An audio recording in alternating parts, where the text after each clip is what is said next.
Hello, good morning. I'm Rex Manalo, and this is my website for HTML and CSS assignment. Um, my links, when you hover, they change colors, and I made 4 divisions: the header, navigation, left navigation, right content, and the footer.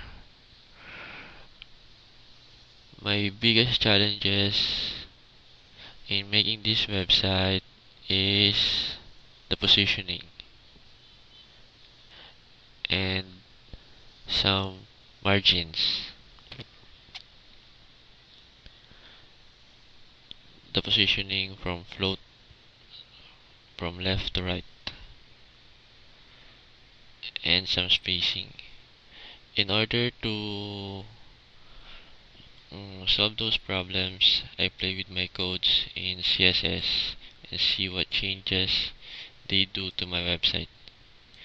Here is my HTML codes, which I already verified in validator.w3.org, and here is my CSS codes. And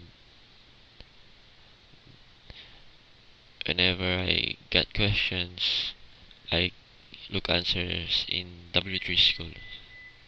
And that's it. Here's my website. Thank you.